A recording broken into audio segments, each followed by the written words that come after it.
Bueno, buenos días familia, bienvenidos a esta nueva edición del ciclo de charlas para la comunidad de la Sociedad Argentina de Pediatría de Córdoba.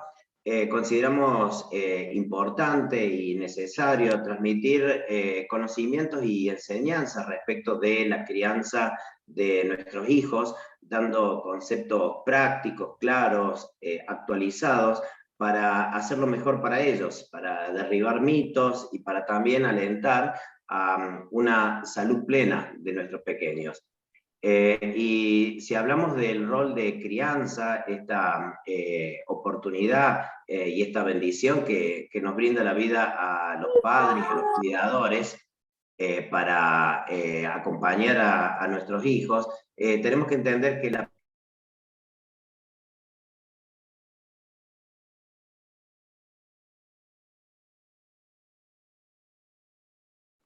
Tenemos que entender, perdón, que la palabra criar, si la buscamos en el diccionario de la Real Academia, criar en realidad significa alimentar, dar nutrientes que permiten crecer, y se entiende como nutriente a todo aquello que es necesario para la vida.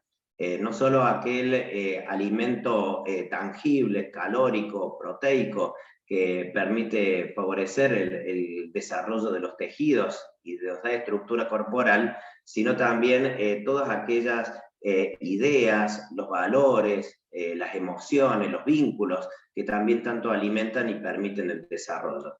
En el día de hoy vamos a hablar sobre alimentación saludable. ¿Qué colocamos en la mesa? ¿Qué le damos con la mano, con el cuchillo, con el tenedor, la cuchara a nuestros niños para su bien presente y futuro? Y para eso nos acompañan profesionales y referentes y especialistas en esta temática de nuestra Sociedad Argentina de Pediatría de Córdoba. En este sentido, están presentes para el desarrollo de esta actividad la doctora Viviana Lorenzo, que la licenciada en nutrición Viviana Lorenzo, que pertenece al comité de lactancia materna, y también un representante local de la Liga Argentina de la Leche, y las doctoras Nora Aman, que es médica pediatra, y la doctora Elena Godoy, que también es médica pediátrica, y la licenciada Verónica Quiñones, perteneciente a estas tres últimas al Comité de Crecimiento y Desarrollo de nuestra Sociedad Argentina de Pediatría de Córdoba. Tres cositas para terminar este prólogo. En primer lugar, decirles que estas charlas son virtuales, pero de formato interactivo, por lo tanto ustedes pueden participar planteando sus inquietudes a través del chat de Zoom, y que después van a ser respondidas al final del evento, para que de esa manera podamos transmitir un mensaje central y después el desarrollo de la aclaración y la profundización de conceptos. Por otro lado, la charla va a ser grabada, por lo tanto, puede ser reproducida, replicada, para que el mensaje se multiplique y de esa manera podamos lograr abarcar con esta propuesta a una población abierta, para que de esa forma los chicos también resulten beneficiados con las ideas que les vamos a transmitir. Y por último, o primero, gracias a los profesionales que participan en esta actividad, y gracias fundamentalmente en nombre de los chicos a vos, papá, mamá, tío, abuelo, pariente, cuidador, por la voluntad de aprender, por el deseo de estar presente, para que de esa manera logremos una infancia plena para nuestros niños. Así que muchas gracias y adelante con la charla.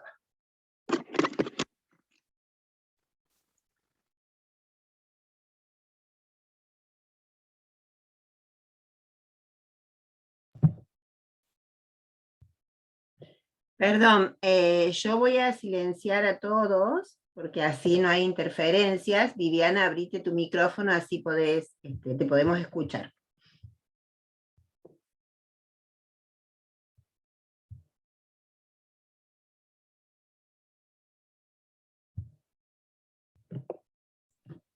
Bueno, ¿me escuchan así? Perfecto. Bueno, buen día. Bueno, un poquito esto es lo que dijo recién el doctor en la presentación.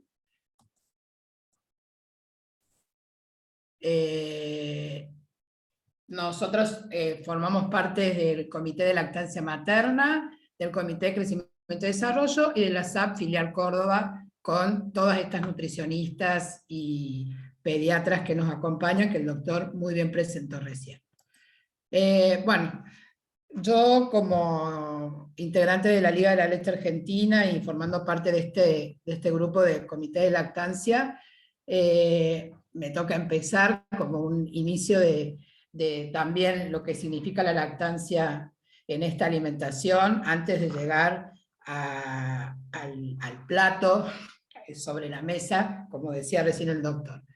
Y bueno, y en esto lo que yo puedo, digamos, en la experiencia de haber acompañado durante 35 años a madres desde la Liga de la Leche, un poco sumada por mi calidad de mamá y otro poco por mi profesión, digamos, enamorada de la profesión, junto con la madre de mamá joven en ese momento.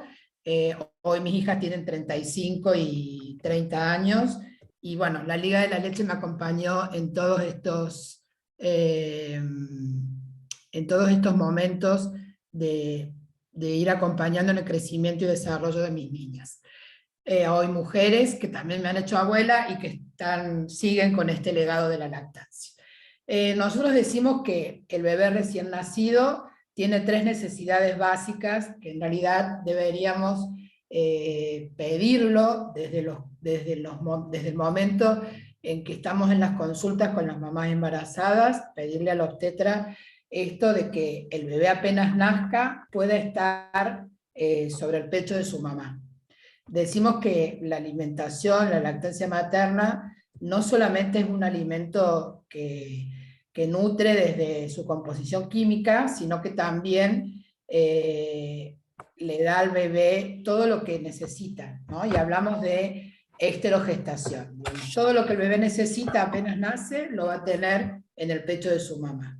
Y en esto, hablando también de los derechos que tiene que ver a una buena alimentación, diríamos que esta primera hora de vida no debería ser negociable.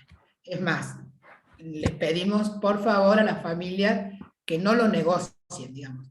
El bebé cuando nace con una alerta muy importante y tiene todas su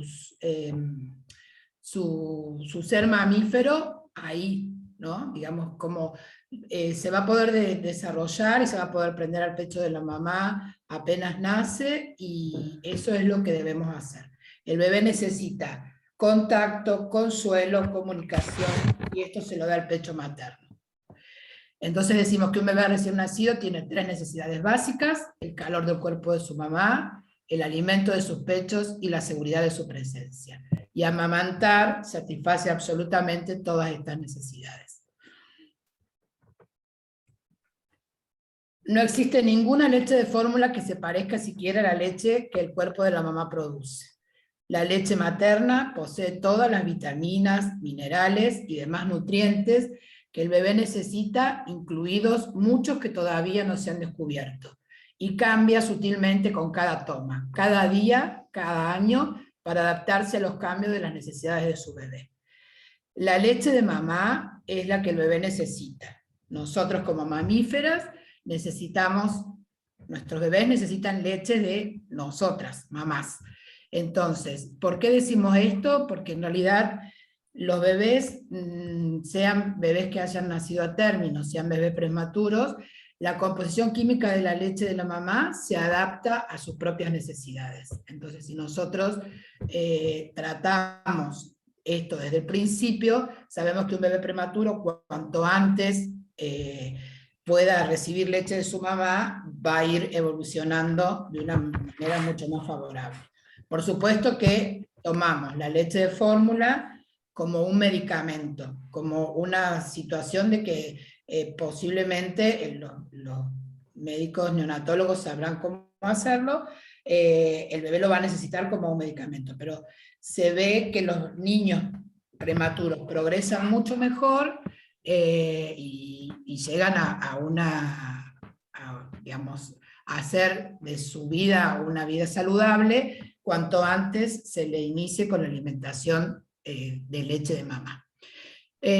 También lo que podemos decir es que la leche de la mamá va variando. Entonces, la leche de mamá varía de acuerdo al crecimiento y el desarrollo de su bebé. La leche del inicio, al principio, digamos, cuando el bebé nace, la mamá tiene calostro, y acá nos encontramos siempre con la dificultad que, bueno, muchas veces las mamás vienen a los grupos del cual formamos parte, diciendo que, bueno, no tuvimos leche, le dieron una mamadera, ¿no? Entonces, la idea es que la mamá no tiene leche al principio y no tiene por qué tenerlo, lo que necesita es calostro.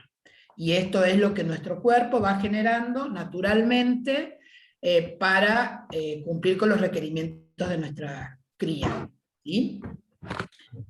También, digamos, como tiene todo, dijimos que tiene proteínas, vitaminas, minerales, factores de protección, también tienen, y esto un poco para poder unir con lo que van a decir las chicas después, tienen una cantidad de hormonas que lo que hacen es, le dan la posibilidad a la leche de mamá que el bebé se sienta con esta sensación de saciedad y haga una autorregulación. Y esto es lo que evitaría un poco,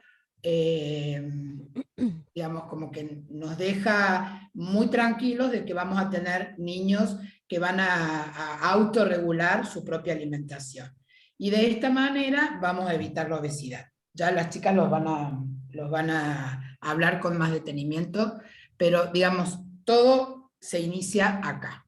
Nosotros acá podemos hacer de la alimentación de nuestros hijos lo más saludable para toda su vida. Y habíamos hablado de esto, ¿no? Del contacto piel a piel, de no negociarlo.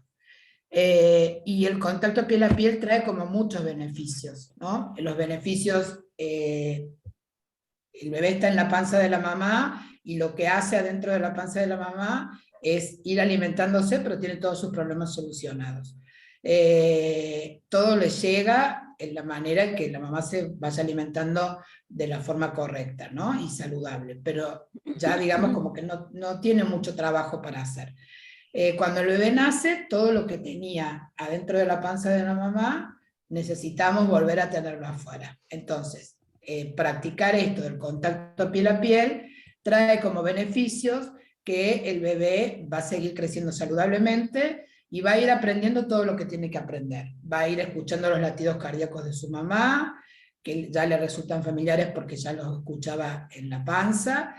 Tiene que aprender a respirar, entonces también, digamos, la frecuencia respiratoria tiene que ver con como que va copiando la frecuencia respiratoria de la persona que lo tiene en brazos.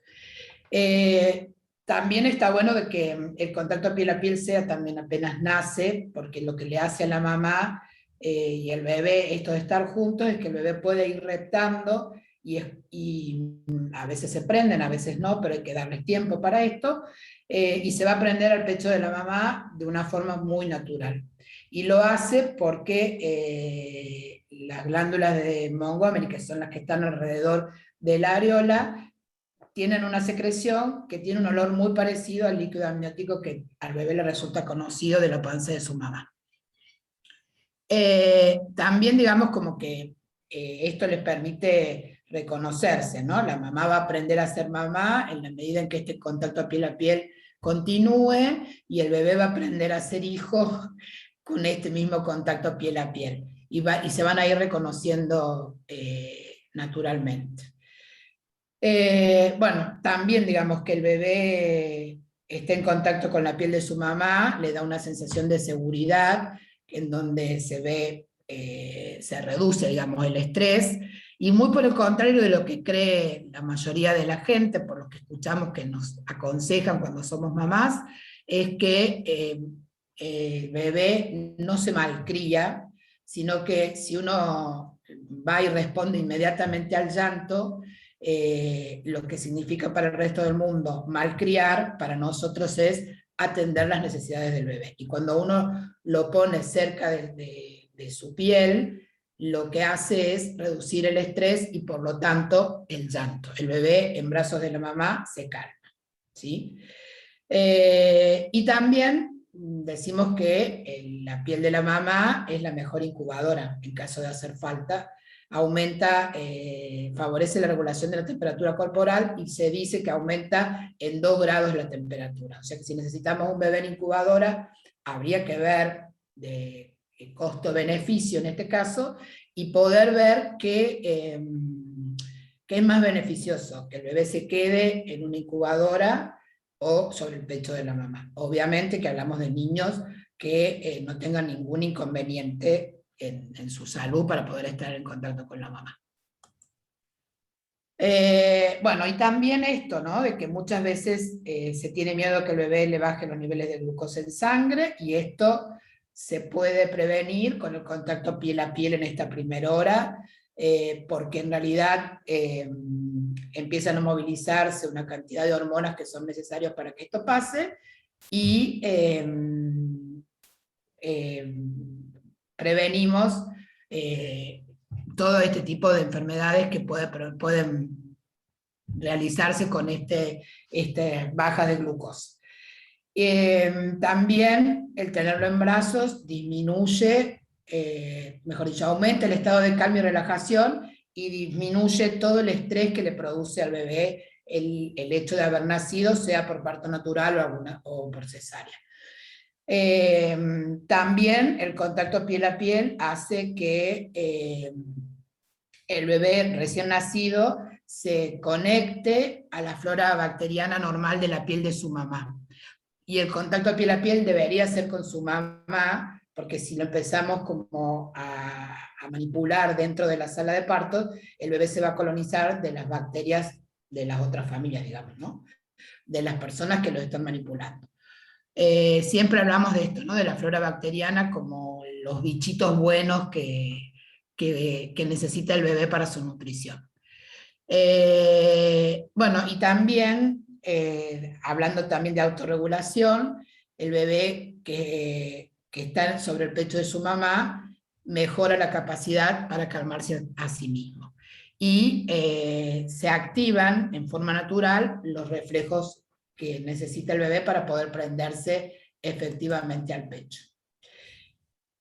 Bueno, y esta foto me gusta mucho porque como que trae varias cosas para decir acá, ¿no? Todas las mujeres podemos amamantar, nuestra glándula mamaria está capacitada para poder amamantar a 1, a 2 o a los que haga falta, y en realidad lo que necesitamos es una situación con 2 puntas, ¿no? De un lado los bebés o el bebé y del otro lado la mamá. Si ambos quieren y necesitan, digamos, si la mamá quiere, el bebé va a poder.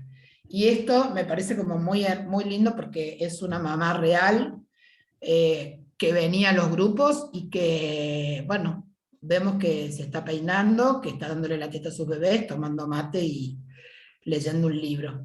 Y me parece que estaba como muy bueno para poder mostrarlos.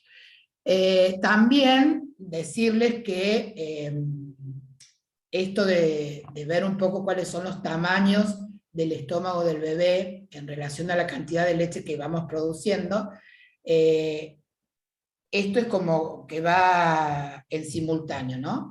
En el primer día de nacido, el tamaño del estómago del bebé tiene la forma, la capacidad, digamos, su volumen es del tamaño de una cereza. Por lo tanto, con el calostro que la mamá está produciendo, con 3 mililitros, que sería 3 mililitros de una cucharadita de café en cada toma, nos alcanza. O sea que no es que tenemos que llenar, digamos, ver cómo llenamos el estómago del bebé y no tenemos la cantidad, sino que la fisiología nos ayuda a que esto funcione en simultáneo. A los 2 días, su volumen va a ser el tamaño de una frutilla y va a necesitar entre 3 y 13 mililitros. Luego tiene el tamaño de, eso es un tomatito cherry, en donde tenemos de 13 a 30 mililitros como necesidad, como requerimiento, y al cabo de 4 días de 35 a 45. Esto como para decirles que necesitamos lo que la fisiología naturalmente nos da, para lo cual la mamá tiene que estar con ganas de hacerlo, y el bebé, por succionar, digamos, la succión hace que le lleve una orden al cerebro, el cerebro produce las hormonas necesarias para que la leche pueda formarse y salir al exterior. Entonces, el que va a trabajar siempre, el que hace el mayor trabajo es el bebé, y bueno, con esto es como que realmente vamos a cubrir absolutamente todas sus necesidades. Y todas las mujeres tenemos la capacidad para hacerlo por el simple hecho de tener glándulas mamarias. Y no tenemos el mito, digamos, como que deberíamos derivar el mito de que si nuestra mama es chiquita no vamos a poder amamantar, porque en realidad el volumen no tiene nada que ver con la producción. La producción tiene que ver con la glándula, y la glándula la tenemos absolutamente todas las mujeres. Hay muy pocas patologías que son puntuales, que no es el momento de hablarla ahora, pero que hacen que la mamá no pudiera amamantar. En realidad, nosotros transmitimos el mensaje de esta manera, digamos, todas las mujeres, si realmente tienen ganas, podríamos amamantar. Y siempre son muchísimo más los beneficios que, digamos, darle un biberón. Si bien el biberón en algún momento puede estar indicado por alguna patología. Bueno. Nada más. Bueno, Vivi, ahora, después de... ¿Se me escucha bien? Sí, no,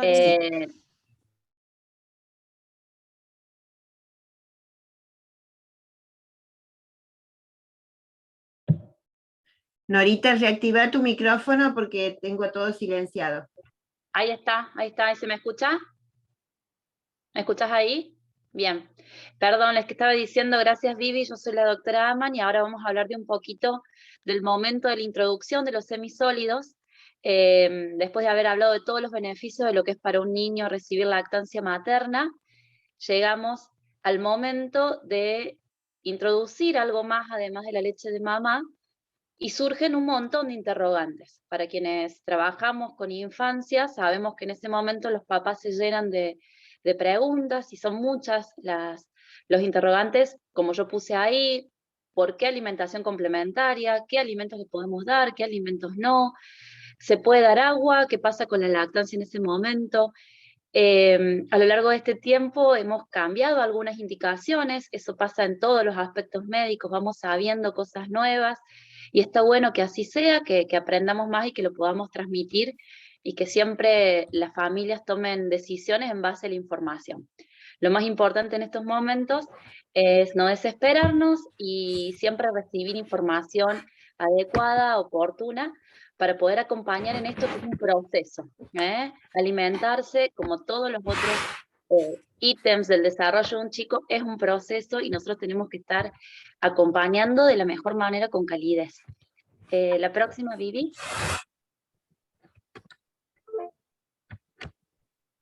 Bueno, ahí vemos un papá desesperado porque no sabe qué darle de comer a su hijo. La que sigue. ¿Por qué nosotros decimos que es alimentación complementaria oportuna?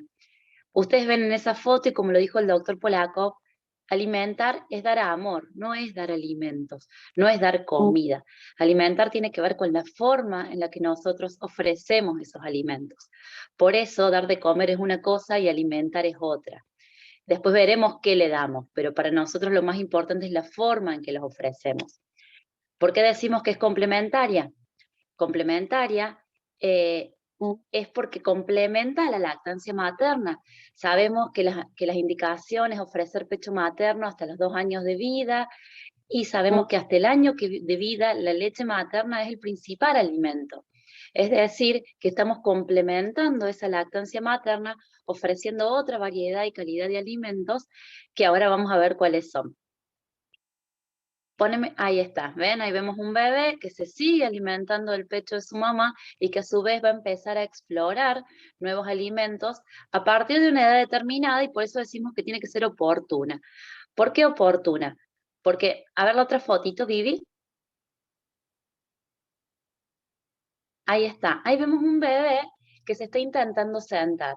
Cuando nosotros determinamos que es el momento oportuno para que un bebé comience con semisólidos, tenemos que ver una serie de hitos, como que ya tenga cierta fuerza en su tronco para mantenerse erguido, ahí lo ven que está medio ladeado nuestro amigo, que tenga interés por los alimentos, que desee. Valoramos ciertos reflejos que hayan desaparecido. Es por eso que si bien ronda la edad de los 6 meses, cada niño puede que este momento en el que uno le introduzca el alimento no sea igual. Ningún proceso madurativo es igual para cada chico y es importante que respetemos los tiempos, y es por eso que a veces cuando les ofrecemos no hay interés, y si volvemos a hacerlo la semana siguiente, ya vamos a ver que ese niño ya está más interesado, ¿está? Por eso nosotros decimos que es alimentación complementaria oportuna, y le podríamos agregar adecuada. ¿Qué no le vamos a ofrecer? Y ahí aparece nuestro primer alimento que los pediatras no lo queremos, es la carne molida. La carne molida está relacionada con muchas infecciones y con enfermedad grave como el síndrome urémico hemolítico, y es importante recordar que no importa quién la muela, sino que es el proceso de molido lo que hace a ese alimento peligroso. Por ende, es uno de los primeros alimentos que le vamos a decir a los papás que no está recomendado ofrecer cuando empiecen a alimentarse. El otro alimento que les sigue es la miel, que también está relacionada con una enfermedad grave que es el botulismo. Por lo tanto, hasta los 2 años no es recomendación ofrecer alimentos que contengan miel. El otro alimento que no recomendamos y no está recomendado es el agregado de sal y azúcar en ninguna forma. Ni sal agregada, ni cubitos, ni calditos. El organismo de este niño está creciendo, el riñón, muchas estructuras, por lo tanto, el agregado de sal y azúcar no solo lo daña, sino que nos van alterando este paladar y van necesitando ciertos sabores que no son naturales. Por lo tanto, más allá que en el primer año de vida no se recomienda, mientras más tarde sea la incorporación, va a ser mejor para la salud alimentaria de esa criatura. Y por último, les pongo los lácteos, que en este momento están en revisión. Los lácteos se recomiendan que si uno los quisiese incorporar, tienen que ser de muy buena calidad, sin el agregado de azúcar, sin colorantes, sin conservantes. Por lo general no son los que tenemos fácil accesibilidad, suelen tener un costo elevado. Por lo general los quesos tienen mucha sal sobreagregada, por lo tanto no sería una primera recomendación para empezar la alimentación complementaria. Pero ahora vamos a ir a ver los que sí le podemos dar a un bebé cuando le empezamos a dar semisólidos. Todas las frutas le podemos ofrecer, inclusive los cítricos, que en algún momento se relacionaron con alergias alimentarias y hoy sabemos que no. Todas las carnes, todos los cereales, todas las legumbres, el huevo, la yema con la clara. Le vamos a ofrecer agua que sea segura, que podamos garantizarnos, si es necesario se hierve, no se sugiere el agua mineral por el contenido de sodio. Y cuando yo les muestro todos estos alimentos, lo que nosotros tenemos que entender es que tienen que estar correctamente manipulados, siempre manteniendo las formas de higiene, y que nosotros como papás tenemos que mirar la textura y la consistencia para que ese alimento no se vuelva peligroso y no se ahogue, que es el miedo principal que tienen los padres a la hora de alimentarse. Una cosita, recuerden siempre que el reflejo de ahogo en un niño está mucho más anterior. ¿Qué quiere decir? Que si a un adulto yo le meto un dedo, es difícil provocar una arcada. En un niño es mucho más sencillo y eso es un reflejo de protección. Es por eso que los niños se ahogan mucho más cuando se están alimentando. Es parte del proceso. Sin embargo, yo como adulto tengo que garantizar que el alimento que estoy ofreciendo tiene una consistencia y una textura que no va a generar un riesgo, por lo tanto siempre lo voy a controlar. Pero el alimento debe de tener textura. Independientemente del método que elijamos para darle de comer a nuestros niños, y hay varios métodos y hay varias escuelas ahora que promueven el BLW. Lo que nos interesa es que el niño reciba texturas de manera progresiva para el desarrollo de su cara, de sus músculos, que ese alimento sea seguro en la forma de manipulación y la consistencia, y que se lo ofrezcamos de una manera que sea amorosa. La que sigue, Vivi. Ahí aclaramos. ¿Por qué les digo lo de la forma amorosa? Hoy en día estamos hablando y divulgando lo que es la alimentación perceptiva. ¿Qué significa alimentar la alimentación perceptiva? Significa que el niño tiene una reciprocidad con la persona que lo alimenta, que quien lo alimenta está atento a ese niño a la hora de darle el alimento. Lo mira, lo ayuda, lo estimula a que tenga autonomía a la hora de comer y está pendiente a sus señales de hambre y de satisfacción. Esa idea de que no nos podemos levantar de la mesa hasta que no vaciemos el plato, la tendríamos que erradicar. Los niños, como los adultos, tenemos mecanismos de autorregulación y cuando no queremos más, no se debería forzar al niño a comer. Es importante que como adultos le podamos hacer experimentar, sobre todo a aquellos chicos que tienen rechazo de nuevos sabores, buscando formas, texturas, diferentes colores, diferentes combinaciones. También es importante que no haya distracciones a la hora de comer, evitar las pantallas, que sea un encuentro amoroso en el que podamos estar todos, que entendamos que el acto de alimentación no es solo el ingerir alimentos, sino estar y compartir una unión y en ese momento reforzar que como cada proceso en el desarrollo de un chico, si lo hacemos con mirada amorosa y con amor, va a ser mucho más sencillo. También es importante que como ponemos ahí, entender qué es esto, que es un periodo de aprendizaje. Nos relacionamos con el alimento a través de los olores, las texturas, los colores, por eso que favorecemos que los chicos toquen, agarren, porque de esa manera la vinculación con el alimento es de otra manera. Todo esto que estamos diciendo favorece lo que ya Vivi había hablado, que es la autorregulación. Esta autorregulación es esta capacidad de reconocer mis necesidades, de poder calmarlas, de poder saber hasta qué momento estoy satisfecho. Y esta autorregulación nos previene, entre otras cosas, de problemas de salud como es la obesidad infantil. Ninguno quiere una foto como la que estamos viendo ahí de un niño forzado a comer. Queremos un niño alegre que más allá de cómo se le ofrezca el alimento, sea de manera amorosa.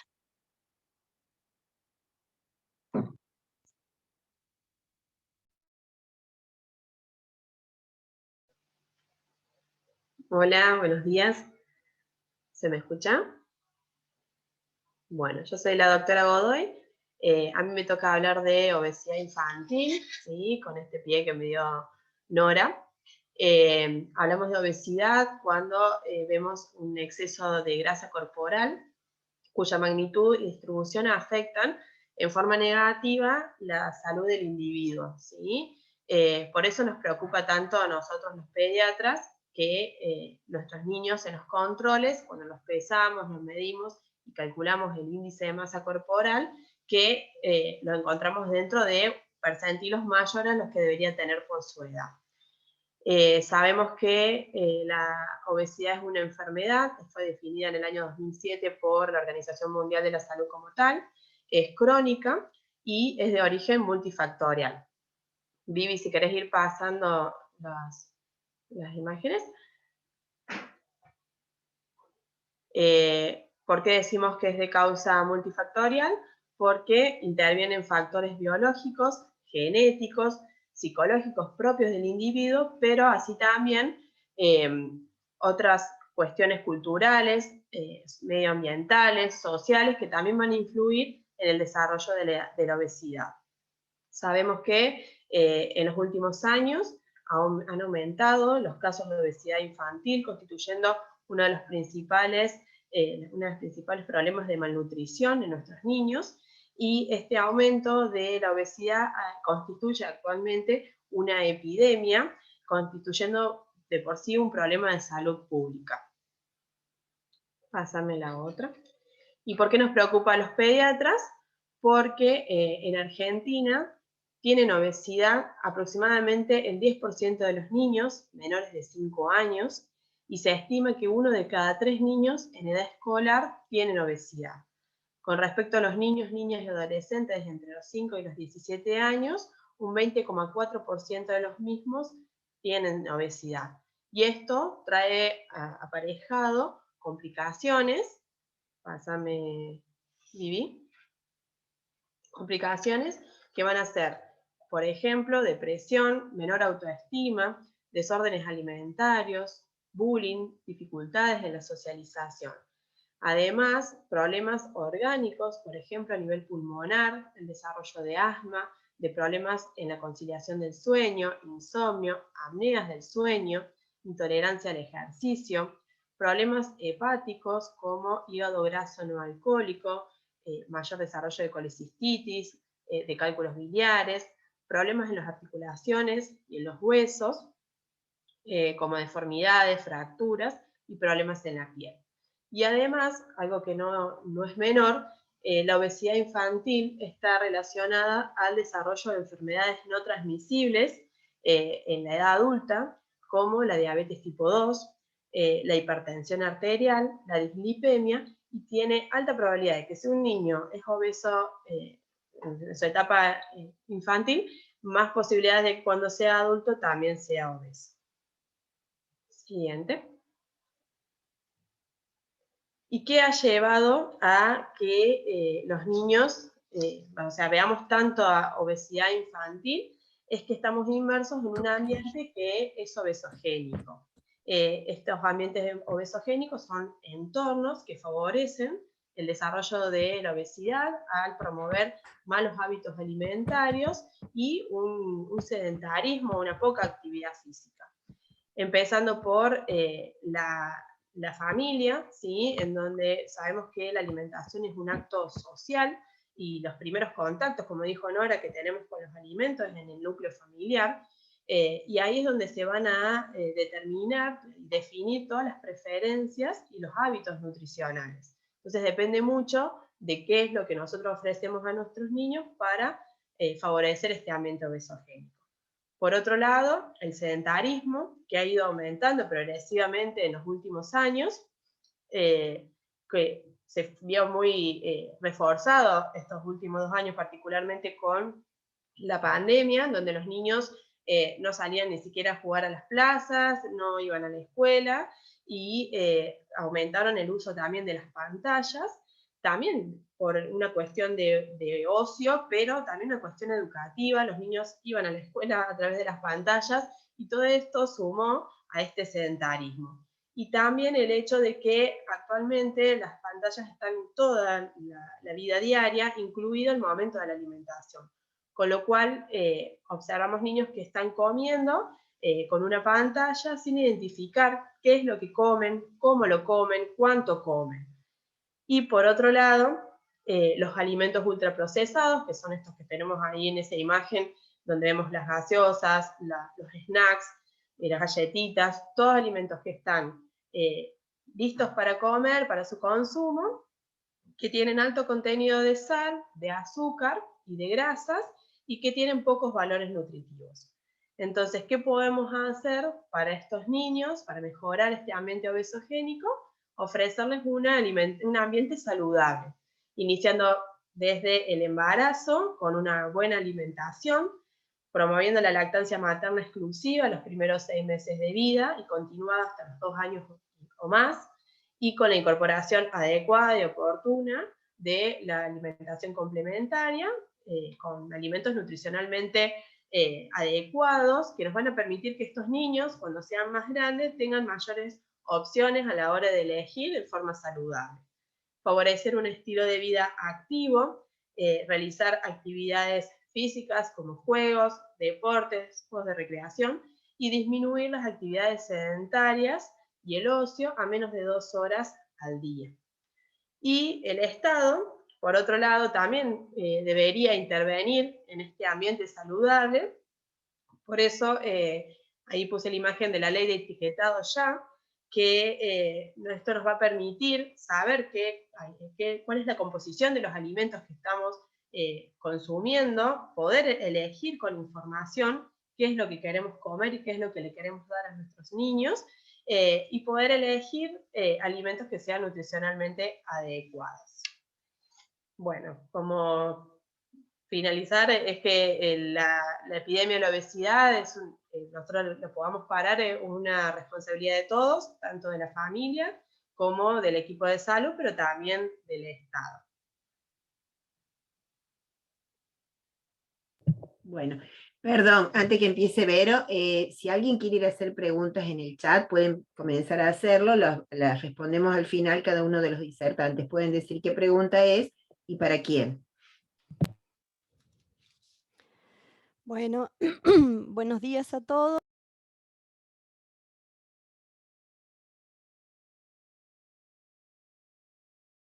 Estás No se muteada, escucha, Vero. Vero. Ahí estamos, buenos días. Para ir cerrando ya este encuentro, yo les voy a hablar de lo que es alimentación saludable. Para eso, antes de comenzar a hablar de alimentos, quiero que nos queden claros dos conceptos.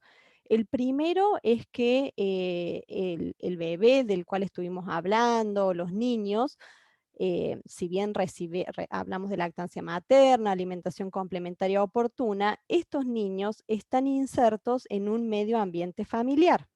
Es decir, como decía Eli, que hablaba de ambiente obesogénico y demás. Entonces, les voy a hablar un poco también de cómo ofrecer un ambiente saludable en la familia. Eso por un lado, no podemos fraccionarlo, disociarlo ese niño de una alimentación estructurada o que debe comer sí o sí tal y cual cosa, mientras el resto de la familia come otra. Debemos pensar a la alimentación más a un nivel familiar. Eso por un lado. Y por otro lado, teniendo en cuenta la gran prevalencia y el aumento de la obesidad, no quiero dejar de aclarar que no existe un peso y un cuerpo ideal. Entonces, ¿por qué perseguir ese imposible de peso ideal o de cuerpo ideal a cualquier costo? No tiene sentido.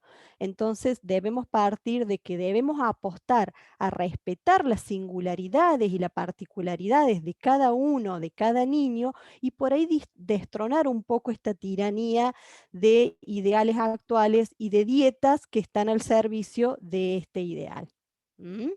Entonces, por ahí corrámonos un poco desde ese lugar para poder pensar la alimentación desde la salud. Estamos hablando de alimentación saludable y cada vez que hablamos de alimentación saludable aparece la palabra dieta. No, pensemos en salud. Entonces, ¿qué tenemos que tener en claro? Que hay alimentos que si yo consumo todos los días me pueden dañar. Por ejemplo, los alimentos que podemos decir que son poco saludables. Y hay alimentos que yo debo consumir todos los días o ese niño debe consumir todos los días para tener salud. ¿Queda claro? No hablamos ni de prohibidos ni de permitidos, ¿no? Hablamos de alimentos que necesitamos para tener salud y alimentos que si los consumimos de manera exagerada o poco controlada nos van a dañar.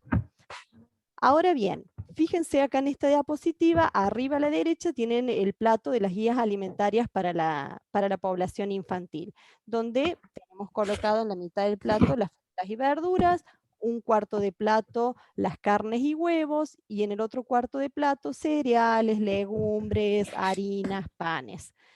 Bien, las guías, por supuesto que este patrón es muy saludable y sería como el óptimo o el objetivo a lograr.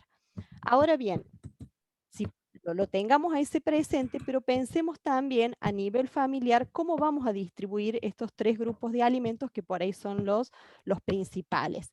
Y yo les hago una propuesta de un plato, en vez de dividido en 4, dividido en 3 porciones iguales. Sobre todo porque los niños no son grandes consumidores de verduras.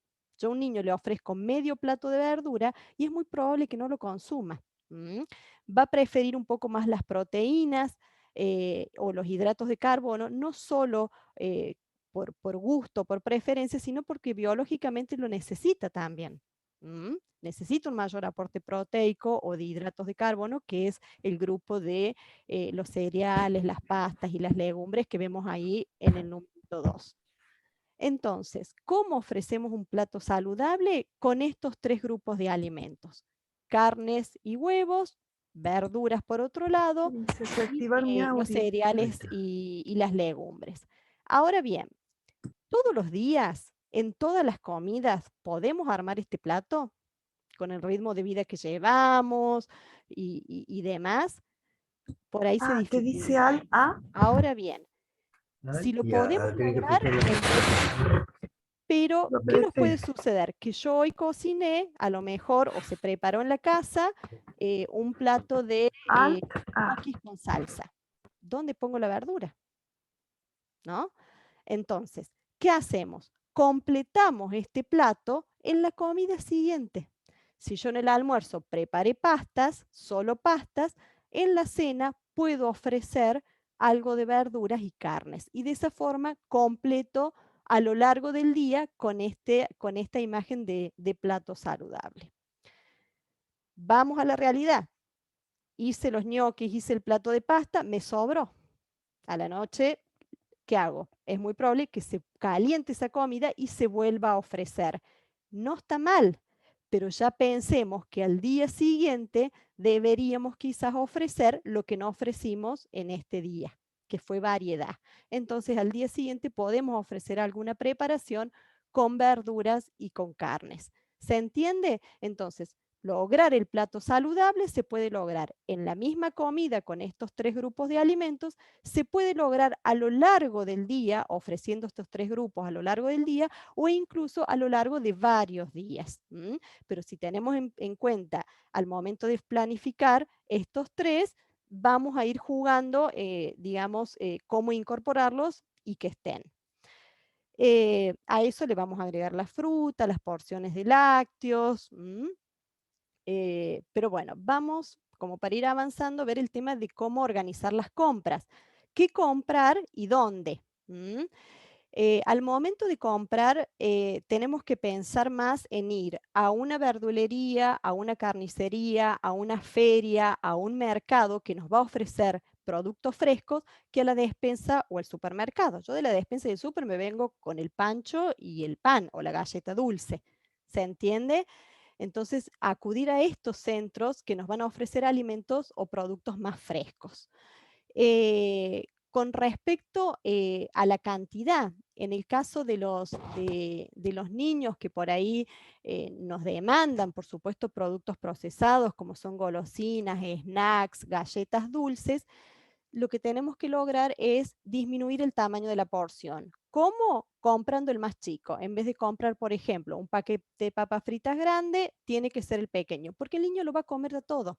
No va a distinguir o poder poner un freno a la porción de esa comida. Si yo le doy un paquete, lo va a completar a lo largo del día, en ese mismo momento, pero va a consumirlo todo. Otra cuestión es pautar las comidas principales. A nivel familiar deben quedar en claras cuáles son las comidas principales. ¿Por qué hablamos de comidas principales? Porque son en los momentos donde vamos a aportar más variedad de alimentos y de mejor calidad nutricional. En una colación, en una media mañana, en una media tarde, que seguramente va a picotear cualquier cosa, o este picoteo posiblemente no incorporemos nutrientes como podemos incorporar en un almuerzo y en una cena. Entonces deben quedar claras esas comidas principales. El momento de la comida, un poco como ya lo hablaron, debe ser un momento agradable y sin pantalla. La pantalla digamos, obstaculiza la autorregulación, se pierde la señal de saciedad, no podemos registrar la saciedad y si sobre todo en esa pantalla existe el videojuego o la tensión o algún momento, por llamarlo de algún modo, de ansiedad o de estrés, va a ser rápidamente calmado con comida. Entonces, si el niño está con una pantalla en ese momento y el niño demanda que tiene hambre, es hacer la pausa, apagar la pantalla, conectarlo con el momento de la comida, que realice esa merienda y después que continúe con su actividad. Por otro lado, disminuir las porciones de los alimentos no saludables, que es un poco lo que les dije hace un ratito. La siguiente, Vivi. Fíjense, les quiero mostrar esta imagen de lo que es un alimento natural, procesado y ultraprocesado, para que veamos qué tenemos en nuestra casa y qué es lo que ofrecemos. Siempre tenemos que tratar de ofrecer un alimento natural o procesado y evitar los ultraprocesados. Fíjense, el alimento natural en el caso de los cereales, ¿no? Tenemos las harinas. Un alimento procesado ya pasa a ser el pan, pero fíjense el ultraprocesado, ¿no? La galleta dulce, los cereales de colores, los puflitos. Fíjense ahí al costado el listado de ingredientes que tiene, que se alejan muchísimo de lo que es el producto natural, que si pueden leer en la harina de trigo, dice harina de trigo, hierro y ácido fólico. ¿Se entiende? Entonces, cuando estamos consumiendo un ultraprocesado, vamos perdiendo calidad nutricional porque aumenta el contenido de otras sustancias que nuestro cuerpo no necesita, que solo van a darnos quizás mejor sabor o textura más agradable. Lo mismo pasa acá, por ejemplo, con el agua. Un alimento procesado es un jugo natural, pero se le agregó azúcar, y después como ultraprocesado tenemos las gaseosas y demás jugos. Bueno, la siguiente, Vivi. Fíjense acá las harinas o los hidratos de carbono. Yo lo puse como ejemplo porque son uno de los alimentos de mayor preferencia para los niños. No es lo mismo, digamos, como ven acá, los empaquetados, los ultraprocesados o los panificados con grasa, golosinas, gaseosas, y ahí le puse las carbograsas. Hoy por hoy la mayoría de estos productos panificados vienen asociados con grasa en un equilibrio casi perfecto que nos genera esta sensación de no parar de comer. Fíjense que una galleta dulce, como les decía al principio, abren el paquete y no comen. Quizás con 2 o 3 ya hubiesen obtenido la saciedad, pero seguramente terminan consumiendo 6, 7 o más. ¿Dónde encontramos estas carbograsas que son muy perjudiciales para la salud? Criollos, facturas, panes con grasas, galletas dulces, papas fritas y snacks. Entonces pensemos en una mejor opción, que son los alimentos naturales o procesados, como puede ser el arroz, las pastas, avena, polenta, papa, batata, choclo, panes, cereales, frutas secas. Esto debemos aportar sobre todo a los niños, y esto lo aclaro porque están muy de moda por ahí las dietas bajas en hidratos de carbono. En los niños no incursionemos en esto porque no, digamos, termina siendo una alimentación desequilibrada y no es lo que el niño necesita. Bueno, la siguiente. Volviendo a la selección, digamos, de alimentos, fíjense que ahí está muy claro definido que no es lo mismo un jugo donde tiene en su etiqueta una fruta gigante, como que nos está mostrando que es pura fruta, y no es así. No es lo mismo eso que una fruta fresca o un licuado de frutas que preparemos nosotros. No es lo mismo una papa frita de snacks o la papa frita común que un puré de papas.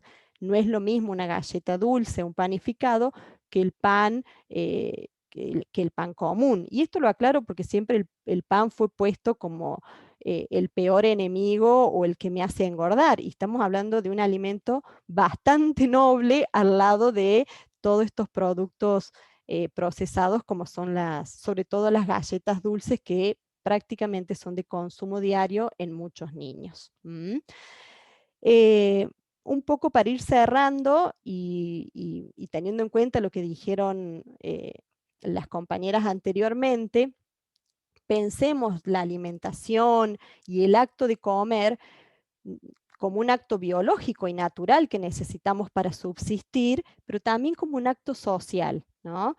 Y que debería ser un placer, porque ahí entran en juego muchas emociones. Entonces pensemos que nuestros niños, más allá de nutrirlos con nutrientes que le van a hacer muy bien a su salud, también deben conservar el placer de comer y de disfrute. Bueno, eso es todo. Bueno, muchas gracias, muy lindo. No sé si hay alguna pregunta que quieran, acá en el chat no veo, pero alguien quiere hacer alguna pregunta.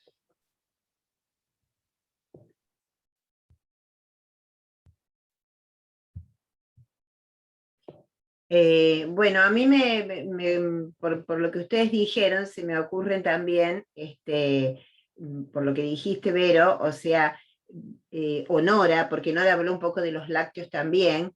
Una sería para Nora quizás sobre qué pasa con lácteos sí, lácteos no, porque viste que es todo como esas modas que vos decís de que ahora los lácteos no serían buenos. Y la otra quizás para Vero, que es qué pasa con los alimentos light o bajas calorías, o sea, los famosos tapa verde en lugar de tapa roja, ¿no es cierto? Bueno, esas serían las preguntas. A ver, con respecto a los lácteos, yo creo que eso Vero también va a estar de acuerdo. creo que como todo, surgen teorías y se endemonizan a ciertos alimentos. En un momento inclusive se malinterpretan ciertos estudios. Hubo unos estudios en relación a la leche y la tolerancia y las secreciones inclusive, y la relación con las infecciones del tracto respiratorio, y después se van divulgando información que no es correcta del todo. Eso por un lado, para no ponerlo al lácteo en el lugar del cuco y de esta cuestión de que la mayoría de la gente no lo tolera y si yo lo saco, bueno, no hay que extrapolar situaciones puntuales de un paciente a lo que es la comunidad. Ahora bien, también por el otro lado, cuando nosotros indicamos la alimentación complementaria, que los niños empiezan, lo primero que se les quiere ofrecer es el yogur. Entonces, ahí es donde nosotros por ahí tenemos que tomarnos un tiempito y explicar que por lo general lo que encontramos en el mercado son productos ultraprocesados, con mucho colorante, con mucha cantidad de azúcar, con almidones, que no se convierten en una opción saludable, que hay un montón de otros alimentos que podemos ofrecer, que no nos cerremos ahí porque la vainilla y el yogur están en el primeros y nadie le va a pasar nada, pero si yo abro la textura y la capacidad del paladar de esa criatura a otros sabores y a otras texturas, por ahí postergar la incorporación, porque no suelen ser de instancia opciones saludables. Existen en este momento con menos contenido de azúcar, o sea, hay que buscarlo, no es un demonio en sí, pero darle el lugar que tiene, porque hay cosas que están como muy naturalizadas. Y yo creo que siempre nosotros como profesionales de la salud informamos para que esa familia pueda tomar decisiones en base a la información y poniendo cada alimento en el lugar que tiene. Ninguno es la panacea y lo que nos salva de las infecciones como el Actimel, ni tampoco son los culpables de todas las infecciones respiratorias. Eso por un lado. Yo quisiera agregar a lo que dice Nora, que sobre todo esto en la alimentación complementaria, digamos, esto de priorizar otros alimentos, porque si continuamos con la lactancia materna, también es un lácteo. Entonces, ¿qué necesidad tenemos de seguir dándole o incorporar otro lácteo, pudiendo incorporar otros alimentos y con otro perfil nutricional que va a aportar otros nutrientes? ¿Mm? Ahí, Poco, perdón, sí. ahí leía que alguien preguntó del BLW, que nosotros no quisimos abarcar tanto porque es un tema amplio, y en un momento yo algo mencioné que existen métodos diferentes de administrar el alimento, que puede ser papilla, que puede ser el BLW, que para quienes no saben es una forma autorregulada en la que se ofrece el alimento en trozos para que los niños lo manipulen y lo coman. Y en realidad son métodos, y lo que nosotros queremos reforzar es el concepto de la forma. Yo puedo ofrecer el alimento en papilla o lo puedo ofrecer en un bastón, que me aseguro que tiene una consistencia que no es peligrosa para ese niño, pero si yo a ese niño no lo miro, no me conecto, no encuentro el espacio de encuentro, por más que yo esté haciendo BLW y digo, prioricemos el momento, el encuentro, el lugar que le damos a la alimentación, la capacidad de intentar de frenar un rato, de poder mirar la saciedad, que esto que habíamos dicho, independientemente de cómo ofrezcamos. Sí es cierto que tenemos que hacer una incorporación de texturas gradual. Si yo decido empezar con papillas, a medida que veo la aceptación de ese bebé, tengo que ir incrementando las texturas porque sabemos que eso es favorecedor de muchos desarrollos. Entonces, eso sí tiene que ser gradual independientemente de la forma que nosotros vayamos a dar el alimento. Bien, y un poco Lili respondiendo a la otra pregunta, primero, todos los productos descremados o bajos en grasa, digamos, o con menor contenido graso que el producto original, en los niños pequeños, digamos, no se aconseja, por lo menos hasta los 2 años, productos descremados, digamos, no hay necesidad, digamos, porque el niño necesita un cierto aporte de grasa para desarrollo, sobre todo de su sistema nervioso central. Entonces, digamos, el producto dietético no lo necesitamos en los menores de 2 años. Por otro lado, estos productos dietéticos terminan siendo productos procesados, ultraprocesados. Entonces, si yo elijo el producto fresco, va a ser la mejor opción, ¿no? Si predomina el producto fresco, va a ser la mejor opción. Podemos pensar, hay alimentos que pueden llegar a tener menor contenido de azúcar, menor contenido de sodio, pero va a tener otros aditivos seguramente, ¿no? El que tiene menor contenido de azúcar seguramente va a tener edulcorante para que reemplace el azúcar. El que tenga menor contenido de sodio va a tener algún resaltador del sabor para que sea más agradable al paladar, ¿no? Entonces, no sé si decirles que se consuma o no se consuma. Son elecciones muy particulares, pero no creamos que al estar consumiendo un producto dietético o light, estamos consumiendo un producto que libre, digamos. Los productos dietéticos light no son de libre consumo. ¿Qué es de libre consumo? Una fruta, una verdura, ¿no? El huevo. Esos productos deben ser considerados, o se debe tener en cuenta el tamaño de la porción. No sé si responde Lili un poco lo que Sí, pregunta. sí, perfecto. Un poco era, bueno, para desmistificar un poco esto del online, ¿no? Acá hay otra pregunta, bueno, me parece que medio ya has tocado el tema, pero dice, ¿por qué los yogures no son aptos para niños de 3 años? Supongo que es para Vero. Bueno, un poco lo que dijo Nora también, no es el yogur en sí, ¿no? Si yo hago un yogur casero en mi casa o consumo o compro un yogur que ahora están viniendo con menos azúcar o menos aditivos, digamos, puede ser una opción, pero en realidad el yogur común que se comercializa, al menos el que tenemos nosotros, todos vienen con saborizantes y colorantes. Entonces, Perfecto. me parece que si se puede evitar, mejor. Bueno, otra pregunta para Vivi dice, ¿hasta qué edad la lactancia?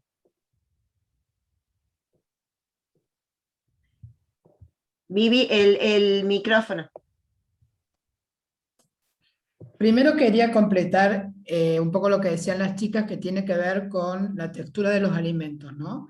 Que el estar observando cómo le vamos a dar estos alimentos a nuestros niños, digamos, complementando la teta, digamos, por decirlo de alguna manera, como primer alimento, porque si el niño empieza a comer haciendo un poco caso a lo que dicen los organismos internacionales y los lugares donde nosotros buscamos la información, que es lactancia materna exclusiva durante los 6 primeros meses y por lo menos durante 2 años o más.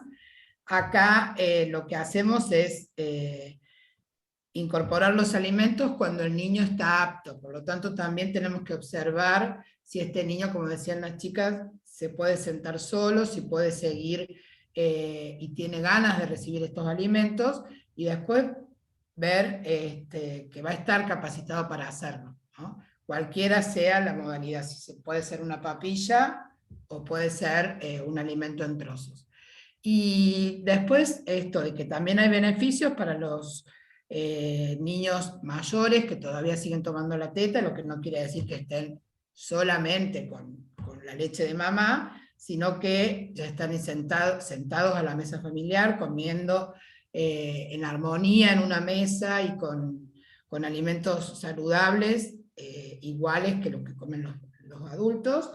Y la elección, digamos, de que cuando terminar es siempre familiar. Digamos, mamá, papá, bebé, cuando algún día alguno de los tres les hace ruido no querer dar más la teta, sí, ese será el momento. Y no hay ninguna contraindicación que venga de la mano de trastornos psicológicos y demás, digamos. Y esto es acompañado con un proceso que viene así, digamos, como observando al niño en su crecimiento y tratar de darle lo mejor desde la mesa y desde el crecimiento y desarrollo, me parece que esa sería un poco como la idea de cuándo, ¿no? Hasta qué edad. Siempre tiene beneficios. Bueno, gracias como para desmistificar, ¿no? Otra que más o menos también hay algunas que un poco ya se ha hablado, la leche descremada, ¿es aconsejable para niños a partir de los 5 años? Como que es para Vero. Sí, a ver, la diferencia entre la leche entera y descremada es que una tiene menor o casi nulo contenido de grasa. Pero yo les voy a decir algo. La leche entera tiene solo 3% de grasa. Ujú. Entonces, seguramente el niño está consumiendo más grasa en un criollo, en una galletita, en otra cosa y no en la leche. La leche entera tiene 3% de grasa, la semidescremada 1,5 y la totalmente descremada 0. Después dice, con respecto al arroz o lentejas, ¿a qué edad se puede incorporar el grano entero? Porque de chiquitito se puede pisar haciendo los purés. Si quieren, no hay indicación de pisarlo cuando se empieza a incorporar. Siempre que nosotros vamos a incorporar un alimento, vamos a ver la textura. Por lo general, los granos, los cereales y las legumbres que son pequeñas, cuando uno las hace un proceso de hervido y cocción correcto, se podrían incorporar desde el inicio de la alimentación complementaria. Siempre hay que tener en cuenta otras, por ejemplo, como los garbanzos, otras legumbres que son más grandes y que tienen consistencia más dura, y en ese caso sí se sugiere pisarlo. Una regla que nosotros a veces le decimos a los cuidadores, a las familias, es que el alimento que vayan a ofrecer, si quieren, lo presionen entre los dedos para ver la textura, y si al presionarlo entre los dedos ese alimento se deshace, es seguro para ofrecerlo. No se sugiere mixear, no se sugiere procesar con una procesadora, salvo en el caso de ciertos alimentos duros, como puede ser un garbanzo, un maní. Si no, se sugiere hacer todo contenedor para que haya textura, para que los niños tengan que experimentar, tengan que masticar previo a tragar, porque volvemos a lo mismo, se trata, sobre todo en el primer tiempo, de experimentar con los alimentos, no se trata de que coman cantidad, se trata de que coman variedad y calidad, pero desde el inicio de la alimentación complementaria se podría con lo que mencionaron recién. Bueno, después hay otra que más que una pregunta creo que es una afirmación, que dice Marcia que el yogur casero es una opción saludable. No sé si quieres decir algo, Vero, sobre eso. No, creo que lo mencioné Mencionaste. recién. Sí, tiene. Sí, es una opción. Bueno, no hay más preguntas, hay agradecimientos. A mí me parece que, bueno, son muy lindos estos encuentros porque además como rompiendo mitos también, ¿no? Que unos a veces es muy importante eso. A nosotros como equipo de salud, indudablemente que esto nos ayuda mucho a crecer, a saber cuáles son las inquietudes de la comunidad, que es en donde estamos trabajando. Y la infancia es una oportunidad única para establecer estos hábitos de alimentación saludable, de actividad física, como han dicho, para que nos protejan de la obesidad futura, pero no como algo estético, sino como algo de salud. Creo que esto ha quedado claro a lo largo de las disertantes, ¿no? Y bueno, y un poco como, digamos, terminando, como decía hace 2000 años Hipócrates el padre de la medicina, ¿no? Que el alimento sea tu medicamento y que tu medicamento sea el alimento. O sea, realmente eso después la ciencia y la investigación no, está, digamos, afirmando esta cuestión de que se decía hace tanto tiempo, ¿no? Bueno, esto va a quedar grabado, queda en SAP, así que bueno, les agradezco a los disertantes y agradezco a todos los que nos están escuchando en este momento, y bueno, nos veremos en alguna otra oportunidad hablando para la comunidad. Gracias.